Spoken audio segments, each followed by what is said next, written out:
as well, or is it just an upload to No, YouTube? Okay. I upload to YouTube after. Okay. All right.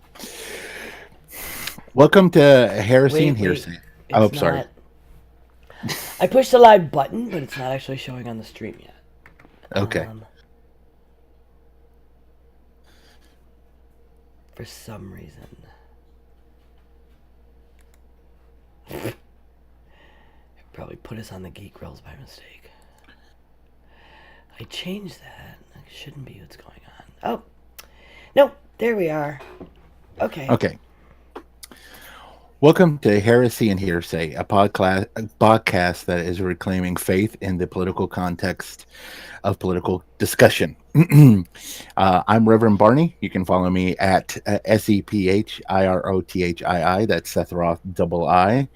And you can also follow the show on Facebook and for Heresy and Hearsay, or on Twitter at Heresy and Hears One. And my partner today, as always. Hello. I'm September, also known as 9 of 12. I can be found on Twitter and Twitch as 9 of 12. It's NINEOF 1 2. You can hear me on the Geek Grills podcast as well.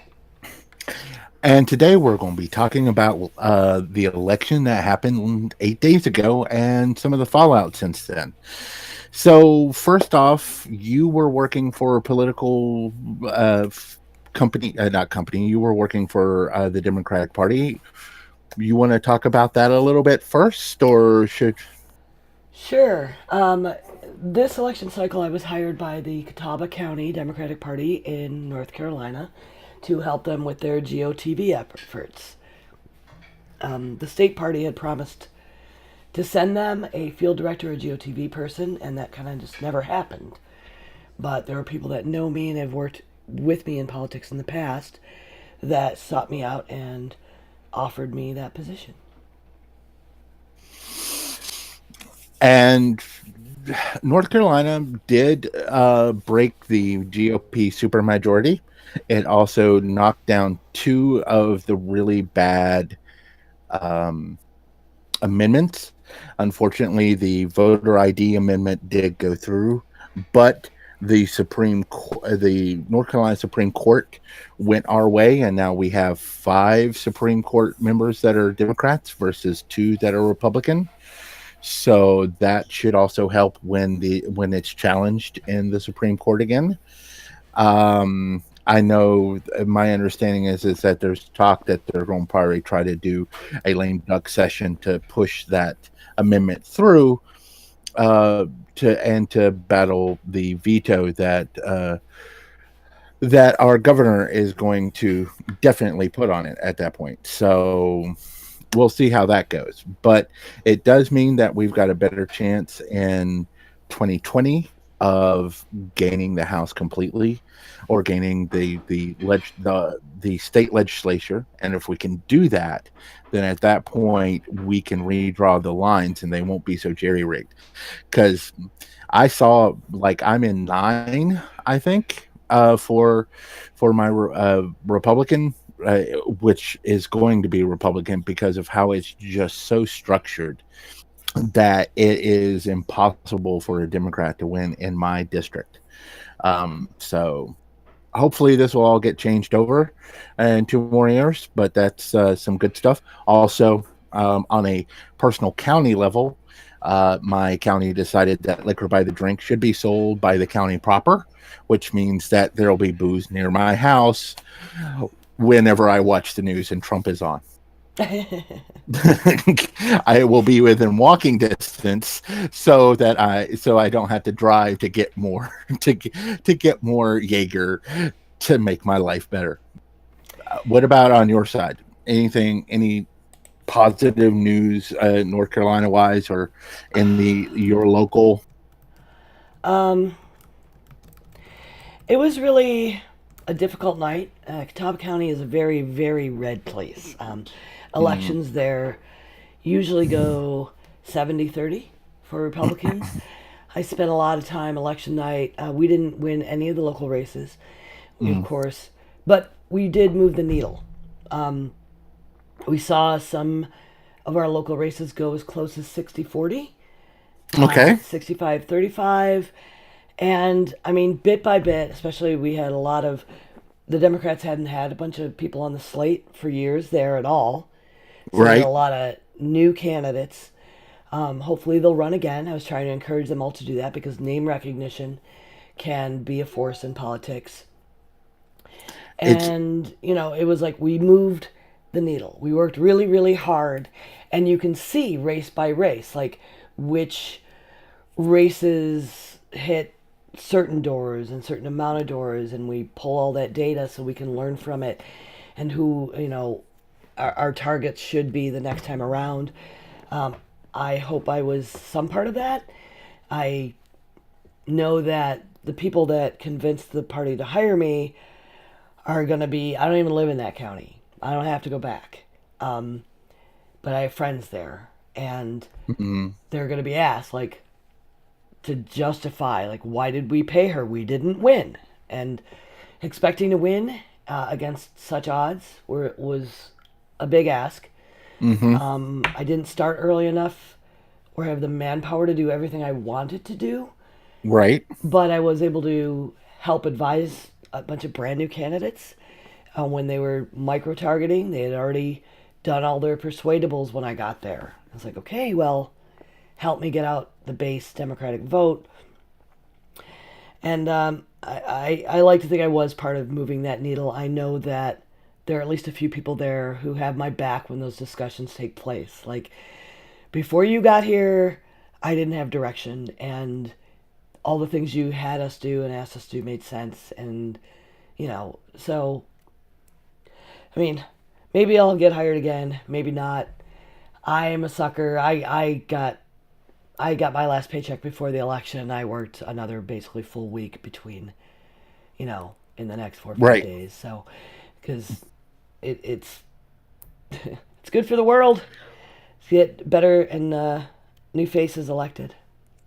Well, and the other thing is, at least as far as the national elections are important because they handle national politics, but what really affects a lot of people's lives, and most people don't realize this, is that local elections really affect your lives. The school boards, the county commissioners, the soil and water commissioners, and all of that. Those are the ones that affect people's lives. Those are the ones that either stand up against, for our case, Duke Power, who has gotten, because of the supermajority, has been able to be less clean, is I guess the best term I want to use, with their coal ash and everything. And it's one of those situations where it's the local elections that matter. And to be fair, that is where a lot of the dark money or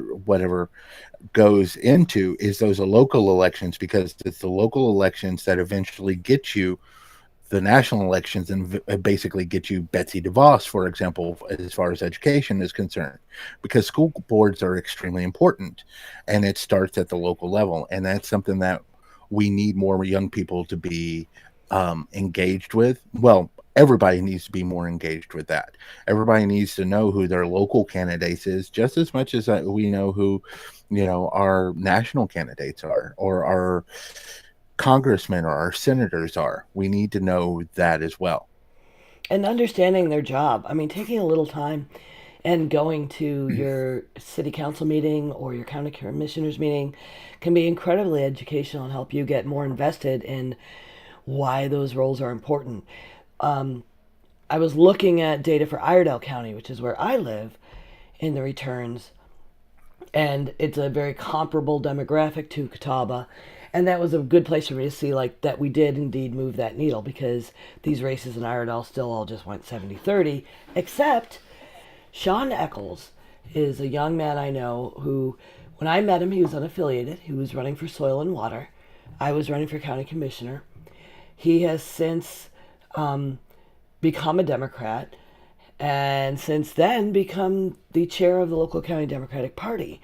He has been running for soil and water every opportunity since then. Um, and his race, He was within 20 votes Wow. of the winner. So that getting his face, getting his name out there, talking to voters every year, that moved the needle a lot for him. Hmm.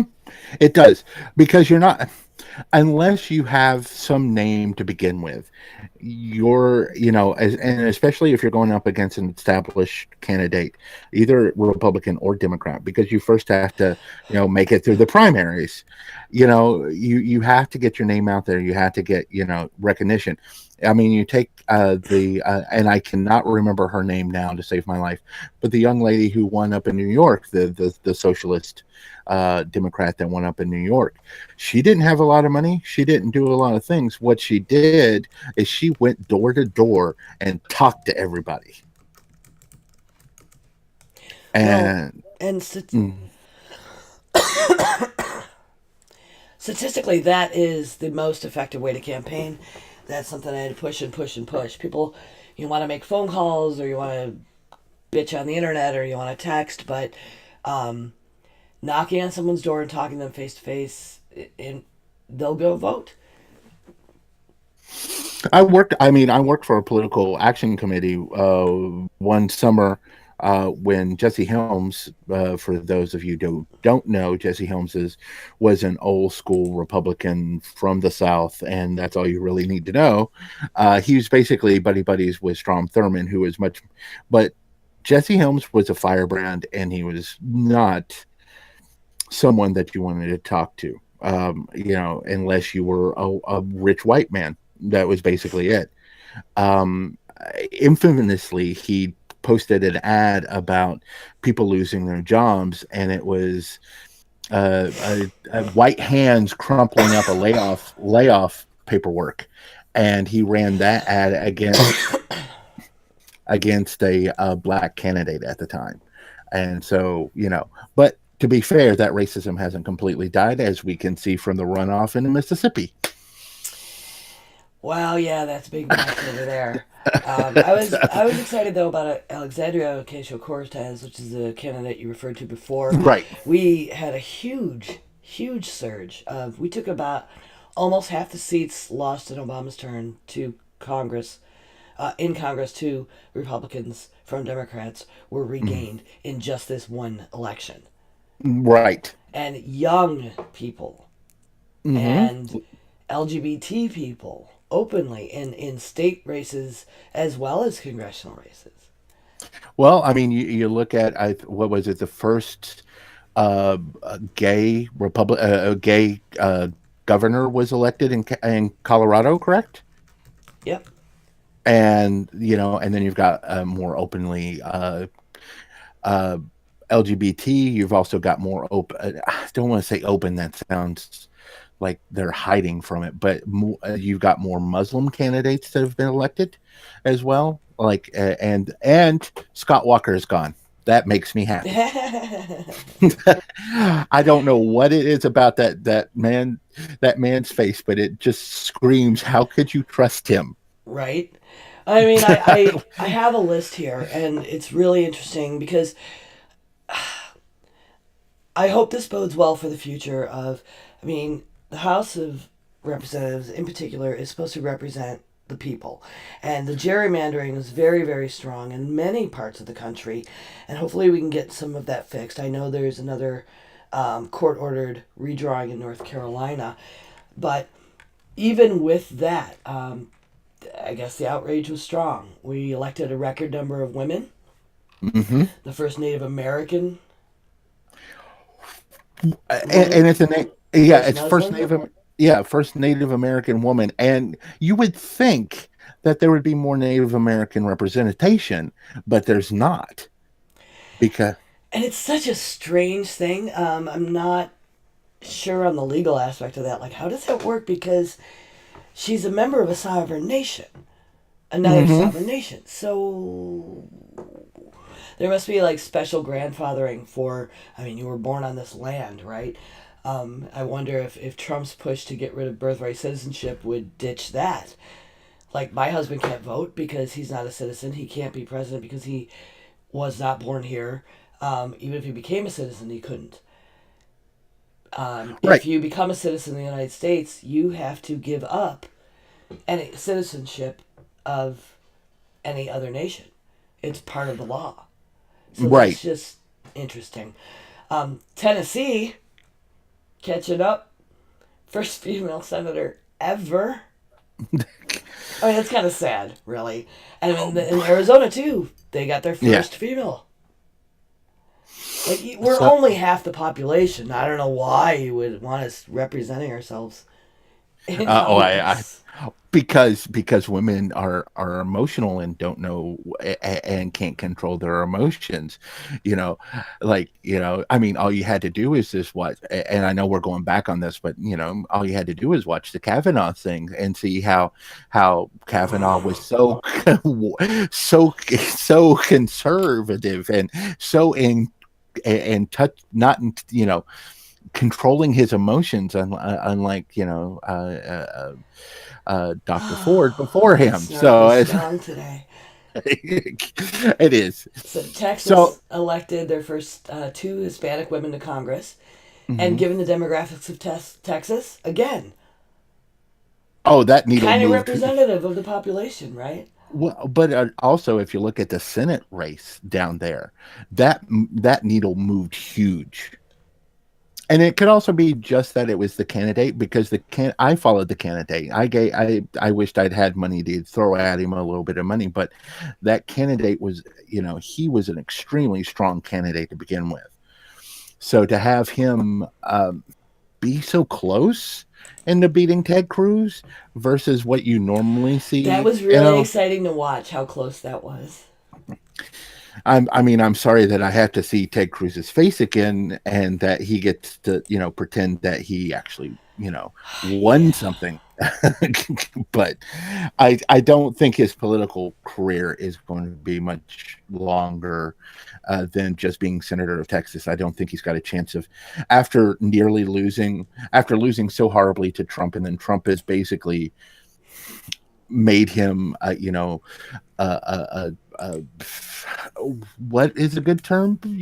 Basically used him to help pimp out other candidates, or to help Trump get elected and stuff like that, and it just belittled Cruz for the first part, because it shows that he's spineless, but it also shows that he's not, if he was in another state that was even marginally, if Ted Cruz and Bento was running in North Carolina, Bento would have won. I have no doubts, because there's more of a blue area in North Carolina. There's more blue in North Carolina. I just hope that stands up. In what, 2 years do we get rid of one of our senators? Hopefully. I think it's Burr. I would really like to get rid of both of them, but Burr is high on my list right now. So there has been, so the blue wave, as far as the House went, is very good. They did win some House, some either broke some super majorities, or just won state houses and state governorships, as Walker was one of them. Now, my understanding is Florida is going to a recount, and that recount is probably going to be contested heavily. I have a feeling it's going to make 2000 look like it was a cakewalk. And for those who weren't around in 2000, can you imagine in 2000 the people who got to vote now weren't even born or were just born then? I just want you to think about that for a second, and how our politics are cyclical in some respects. Florida's always a nightmare, isn't it? It is, I honestly think Bugs Bunny had the right idea and just sawing it off and letting it float away.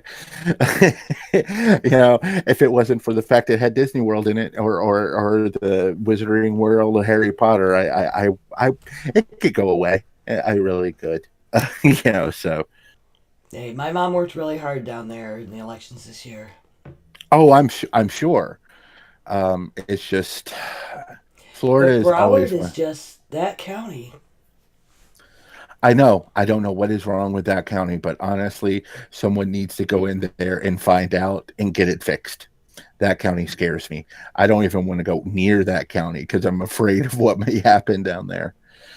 Uh, so we lost some senators, but to be fair, that was probably going to be a given because of where they were and everything. We lost some senators. As long as they don't have the 60 plus, I'm okay. I'm okay with that because I have a feeling that in 2020 we can get the Senate back as well.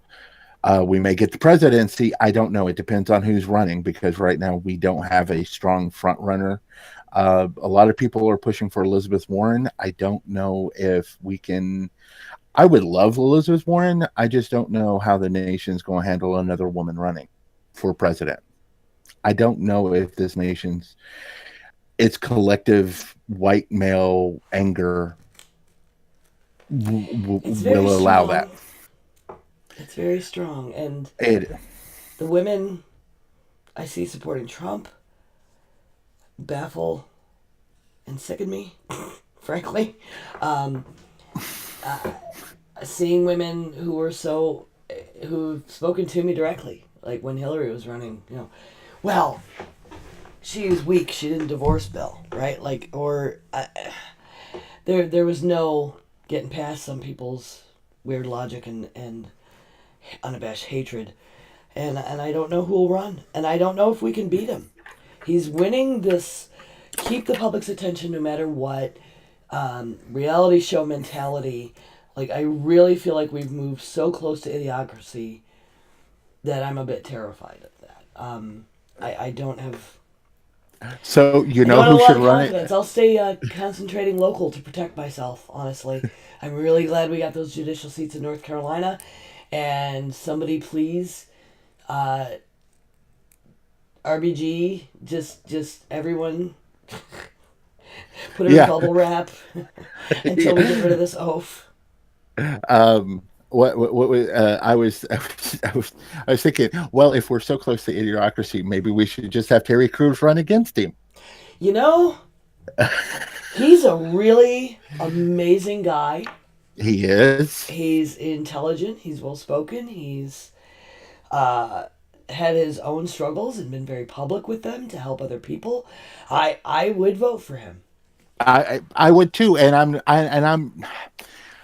A lot of people are like, well, I don't like a career politician. Yes, but a career politician at least knows how it works, and at least isn't going to get us blown to kingdom come. Because here's the thing, Trump, this was Trevor Noah said this, so I want to quote properly. Trevor Noah said this is like we've the past 2 years was Trump winning. Now we get to see what Trump is like when he's losing. He doesn't believe he's losing. He's deluded. Well, true, but when he can't get things passed or whatever, yeah, I can understand that bit of fear. I really can. So that I don't know. We will see how this goes. I mean, he throws temper tantrums so constantly. I mean, as soon as the election was over, Sessions was out. Don't get me don't get me wrong. Don't. By the way, for those watching, September is recovering from a nasty cold, Sorry. and so it's. I just wanted everybody to know that you're not dying; you're improving from what you were at the time. So, Yes, but the talking is definitely vibrating the stuff in my chest and making it want to come out. uh, so, but Sessions is gone, and as much as I hated the Keebler Elf, there was at least I felt that Mueller was going to be able to complete his stuff. This new guy who looks like a bouncer more than a lawyer or anything else scares me.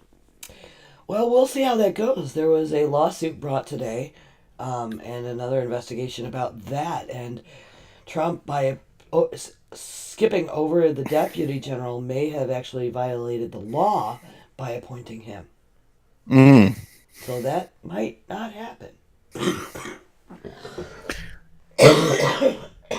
And then Not a problem. And then in other news, CNN is suing the Trump administration to get Tappert's press pass back under the Fifth and First Amendment. Did you see that Fox actually stood up for him today? I know. Was it Shep? Was it Shep that did it? I think it was actually the organization, Oh, and then there was a few other bits of that. A friend of mine articulated really well. He was like, "Hey, look at this!" With of course, the image of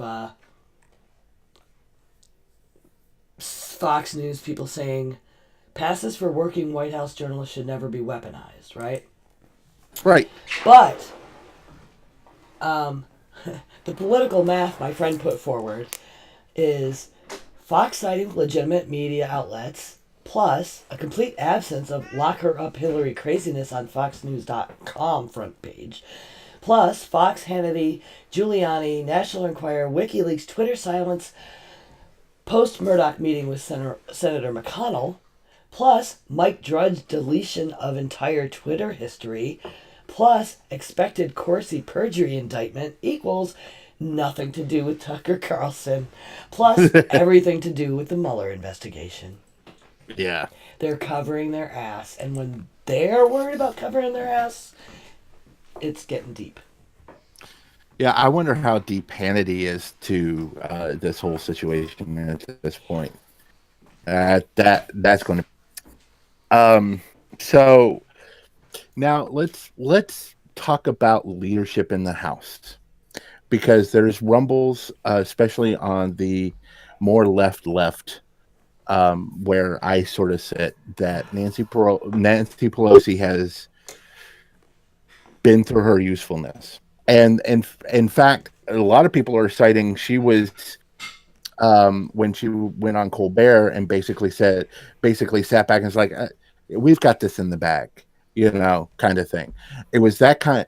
I hate to say it was that kind of mentality that left a lot of people not voting as part, in 2016. It's not the only reason. Don't get me wrong, but it's part of the reason. And I saw it mobilize more voters, I would say, because they got mad, honestly. yeah. So I mean that, but I am not. I am a white male, so I cannot state. Is it important to keep Pelosi in that office?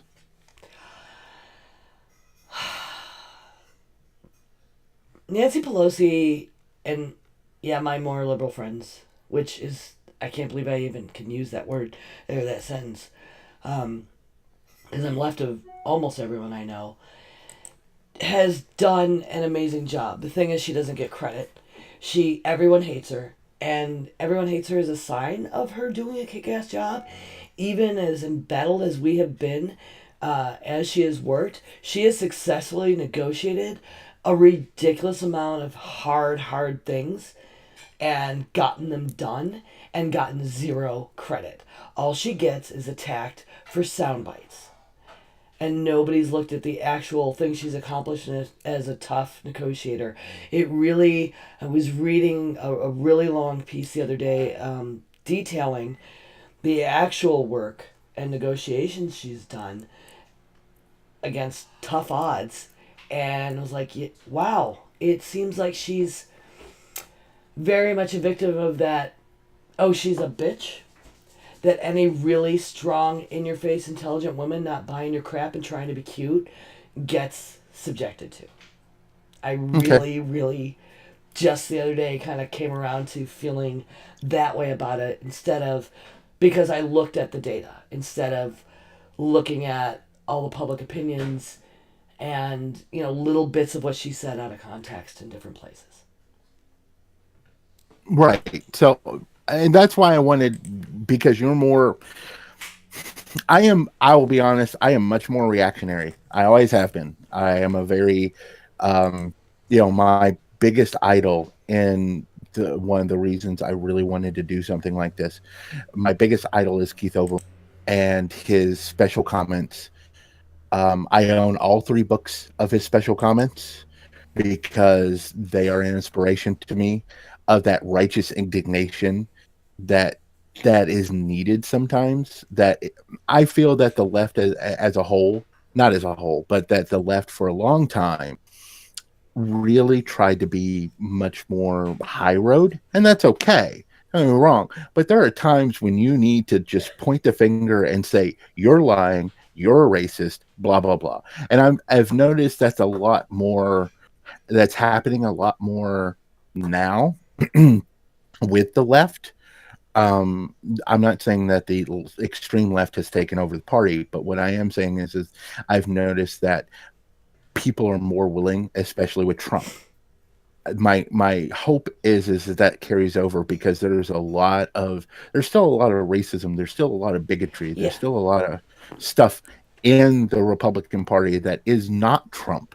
Trump just Trump is like a microphone, but it's always been there. It's just now you can hear it, you know. yeah. So But I think a lot of the Democratic and left side attacking Pelosi isn't as much her fault as it is people are worried about the image. She's been had a lot of power, right? Arguably, I mean, she's one of the most powerful women in American history because we haven't had a mm, female president, but she was our first female speaker, mm-hmm, and they passed like something over 250 to 30 uh, measures in the House under her leadership, and that's a lot. I mean, we had our first mm-hmm, increase in minimum wage in like right, forever, right? Just Head Start brought that back. It had been completely freaking eliminated. Um, there just was so much accomplished, and but there's this image thing because we lost with Hillary, and we're afraid we can't win if we keep putting women in front. okay, I don't see that. It could be. Don't get me wrong. I personally don't see that, but again, I'm a white guy with privilege, so I that's something I may not see. My only issue with Pelosi is she comes from the DLC first, the Democratic Leadership Conference or Committee, which was very capitalist friendly, to be kind. And I have an issue with that, being as left as I am, and really, I personally want um, socialism in America, like Norway, like Finland, like Sweden. I want that kind of government safety net, and I feel that Pelosi is a bit too chummy with business. But that's my personal feeling. I'm willing, but I'm also pragmatic. That's why I had no problems going. I Hillary was not my first choice. Bernie Sanders was my first choice. But when Bernie Sanders lost, and he lost legitimately, I want to make that clear to all of the Bernie bros out there. He lost legitimately because he didn't get enough votes. That that I voted for Hillary. Because I here's the thing. I can work with Nancy Pelosi. I can work with Hillary Clinton to push her more towards what I want. You can't do that with Trump. You can't make Trump go socialist, because he is going to want to hold on to every dime he has. As my father would say, he when he grabs onto a penny, he squeezes it so hard Lincoln screams. He's going to try to hold on to every penny he has. And so he's not going to be willing to give up tax breaks or tax cuts to help anybody else. So, yeah. So, but on the same thing, Nancy Pelosi or Hillary Clinton or somebody that would, I'm okay with making a compromise as long as we can get things done. Well, and I think Speaker Pelosi had done, and even after she was ousted from that position, has done a lot for Mm. bipartisan causes. I had other issues with Bernie that I don't even know if you're really aware of, apparently, but we can talk about that outside the show. Because Oh I well, think if you knew, you would not be as on it, because socialism is great. Democratic socialism, I believe, moving it that a little more in that direction is good for our country. I believe the New Deal saved America. I don't know that a pure social, too pure socialism can work in this size of a mm, country, but that's another really large discussion to be had. But I mean, Speaker Pelosi, for instance, just this year, right? I mm, mean, barely, but February, she set a record for the longest speech on the House floor. mm, Why? Do you remember why? no, So so there much was a is big budget fight, and they were going to shut down right. the government. And she spoke continuously on the House floor for more than 8 hours to oppose that budget deal because the plan didn't address immigration issues. Right. Did they listen? We could have tightened up those laws, fixed them, lifted that cap. They wanted to put the spending cap on, and funded the programs to take care of our asylum programs. Instead, we got what Trump was allowed to do, where he shut it, started zero tolerance enforcement and put children in cages. She And was on look, RuPaul's Drag Race, for God's sake. Come on. no, no, and okay, that doesn't automatically get a vote in my opinion. It's just yeah. But here's the thing: I do respect her in a lot of respects, more so than a lot of people on the super left do, because she held her caucus together. They voted as a caucus. They voted together, and honestly, from what you have said in the past about your working with the local elections and everything, her, making Democrats all like work together and stuff is kind of like herding cats who are all high on catnip. It is, So and the idea that anything can get done, anything bipartisan, let alone even in a one group politically, is just like, psh, it is cat herding. I bought a coffee mug during this election cycle. It says chaos coordinator on it.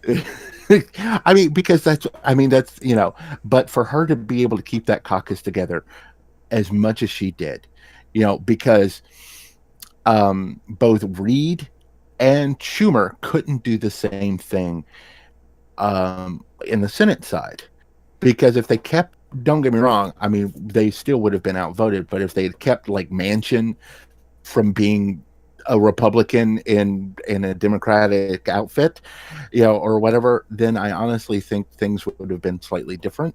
But Pelosi very rarely lost any votes when she would vote. And on the same thing, but the House for the Republicans is such chaos for them. So I mean, all you have to do is watch where Paul Ryan is basically, he retired because he was the Speaker of the House and he just couldn't take it anymore. That's why Boehner retired, is because it was just as bad on his side or worse, because they would make threats and try to shut down the government completely on a whim.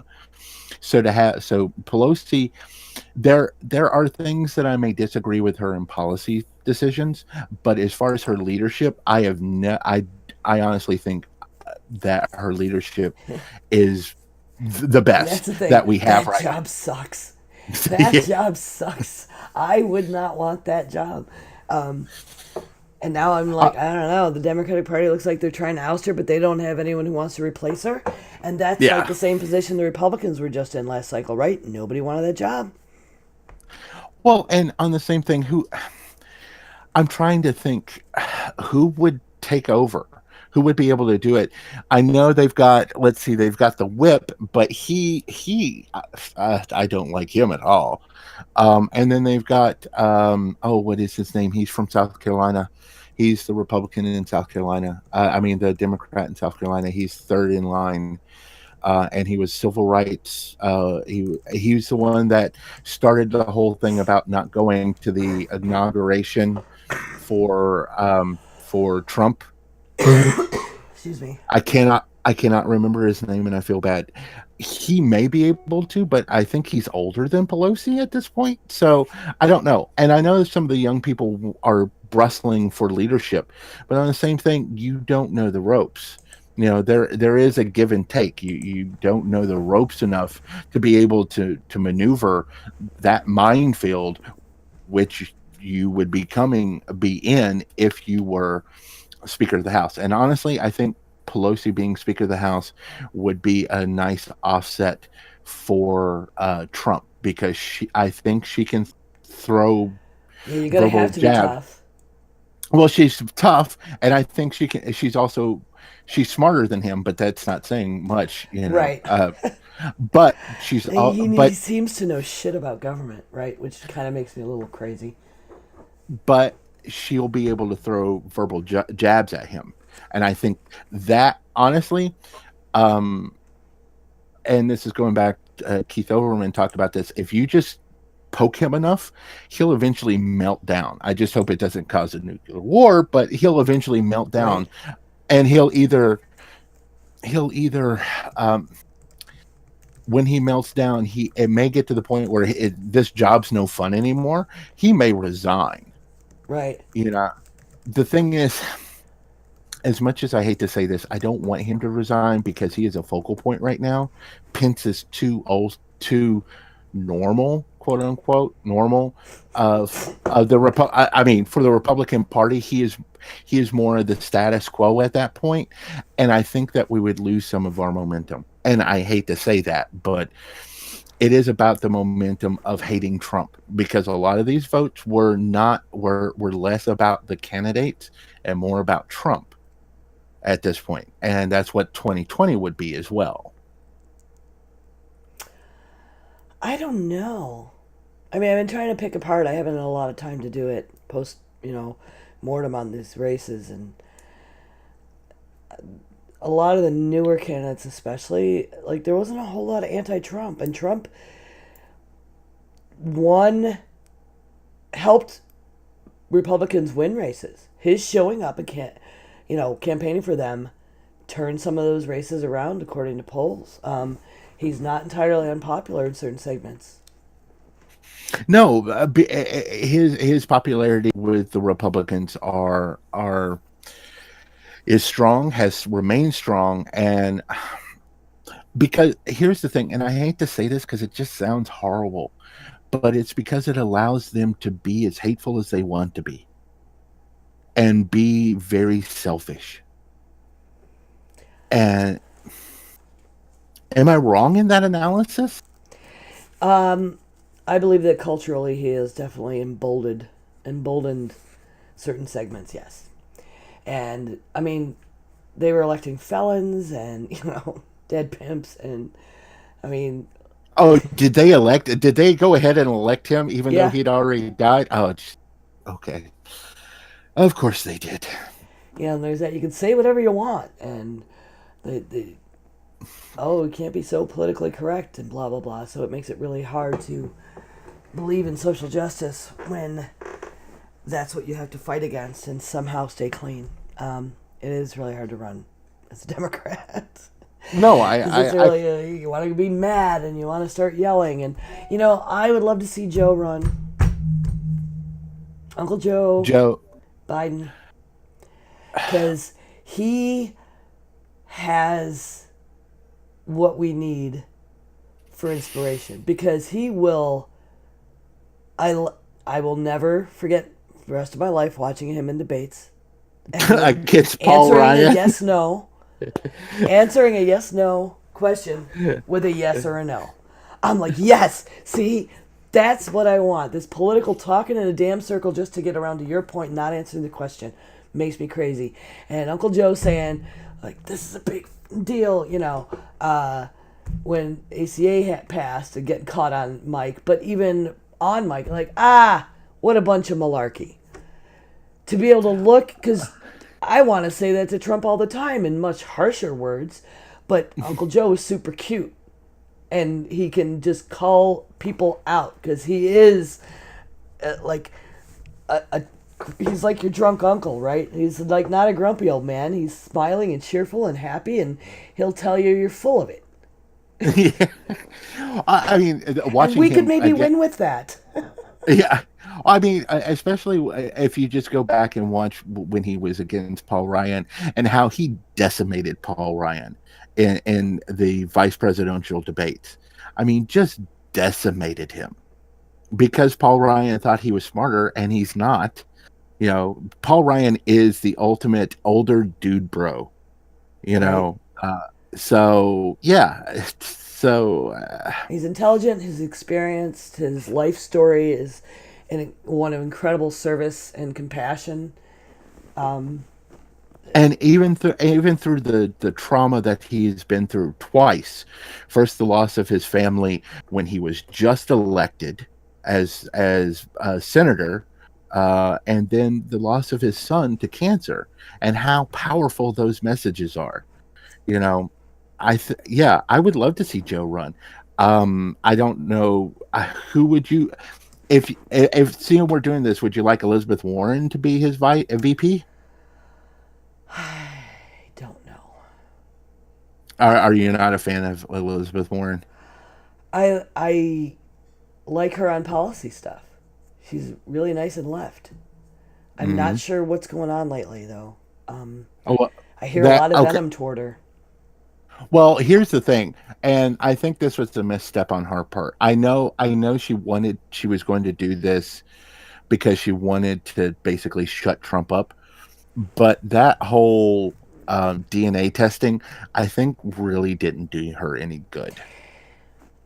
Yeah, that was playing to lowest common denominator. That was definitely a mistake. Yeah, so But people may be making too big a deal of it too. well, I just remember that it was not the I She don't I tried to think it call him on his bullshit, right, and it and that's why backfired. it backfired. I like I said, I think it was a misstep. I don't think it was a crucial misstep. I just think it was a small misstep. It's nothing to really worry about. People, but in this 24-hour news cycle, and most of my news and stuff I get on Twitter. So, and the Twitterverse is full of venom to begin with. And, they will pick It's not a apart happy everybody. place.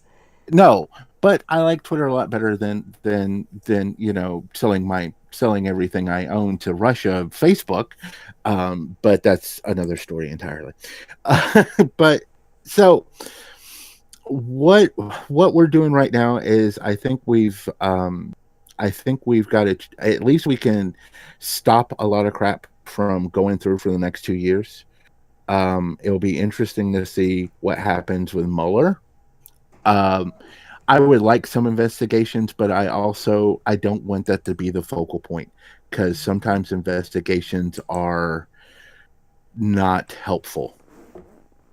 Um, it makes things look bad. But on the same thing, if there's criminality going on, I think Rachel Maddow is doing this thing about Spiro Agnew right now, doing a podcast about Spiro Agnew and how he was running basically a criminal organization or a criminal. Uh, he was getting bribes for contracts while he was vice president in the White House. So while Watergate was going on. So if there's criminal stuff going on, yeah, I want investigations, but I also don't want that to be the whole focal point of the Democratic House right now. We have other things that we need to worry about, like making sure that Mitch McConnell no longer is majority leader because I'm tired of seeing the turtle. So I think we're going to end this week with that. That right now we're optimistically hopeful that we can keep things from falling completely apart. Um, Momentum. Keep running. yep, keep moving, keep running. Don't just because we got the house doesn't mean that we need to stop. We don't. We need to keep going. We need to keep doing things. But on the same thing, there's a couple of other points. This week, Monday, I was going through my Twitter and I saw that Stan Lee passed away, and I sat in my car during lunch and cried for 20 minutes because Stan Lee meant a lot to me. I'm more of a DC fan per se. I grew up with, the Super Friends, but I also grew up with Spider-Man and his Amazing Friends. I grew up with mutants. I grew up with the X-Men as well. And Stan Lee is a big deal. And I know that he wasn't in Marvel anymore, but his worlds made a difference to our world.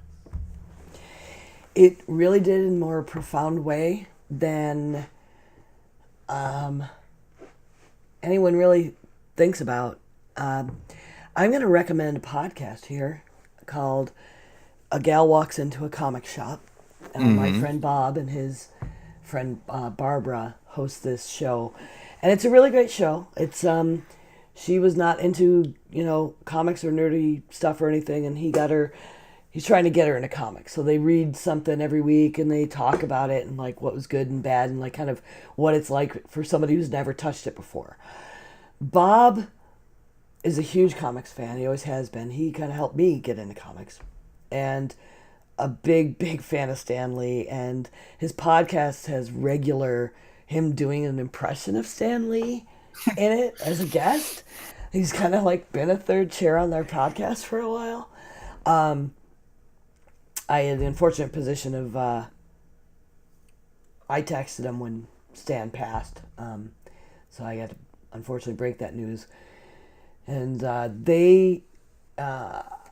I'm going to be on their podcast like next week. It was supposed to come out this week, but they instead did a Stanley tribute episode, and I recommend it to everyone. Go listen out. It's like episode 21. It's called Goodnight, Mr. Lee, and there is a depth of history, bits of old interviews with Stan, and a wonderful outline of how he affected pop culture history in general. Comics may have ceased to exist in 1961 if it weren't for some things that Stan Lee did back then. And it's really interesting to think about. So it's a great show to listen to learn more, and is a wonderful tribute to the Generalissimo. So I want to read this real quick. This is from Stanley. This is from Stanley in the comics would do his soapbox thing. And so this is something he wrote. I'm not going to read all of it, but I do want to read a couple of bits of it. Let's lay it right on the line. Bigotry and racism is among the most deadly social ills plaguing the world today. But unlike a team of costume supervillains, they cannot be halted with a punch in the snout or a zap from a ray gun. The only way to destroy them is to expose them, to reveal them for the insidious evils they really are. The bigot is unreasonable hater, one who hates blindly, fanatically, indiscriminately. If his hangups is black men, it's all black men. If a redhead once offended him, he hates all redheads.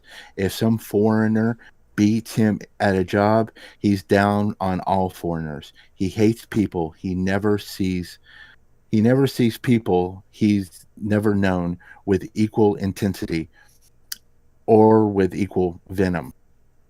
Now, I'm not trying to say, hold on a second, my battery's dying. I'm not trying to say, we're not trying to say that unreasonable for one human being a bug to another, but although anyone has the right to dislike another individual, it is totally irrational, patently insane to condemn an entire race, to despise an entire nation, to vilify an entire religion. Sooner or later, we must learn to judge each other on its own merits. Sooner or later, if a man is ever, if a man is ever, I'm sorry. Sooner or later, if a man is ever to be worthy of his destiny, we must fill our hearts with tolerance for them. And that's how we're going to end tonight. Excelsior. Excelsior. This has been, I'm Reverend Barney, and we are. You can follow me at Seth Roth II. We also have a Patreon at patreon.com slash Heresy and Hearsay. Simple $2 a month will keep this humble podcast going. Next week, we'll be doing a Thanksgiving episode. And September, you want to end this? Sure, I can be found at 9 of 12 on Twitter and Twitch. You can also hear me on the Geek Grills podcast. Thanks for listening, everyone. Thanks for listening, and we'll see you next week for our Thanksgiving episode.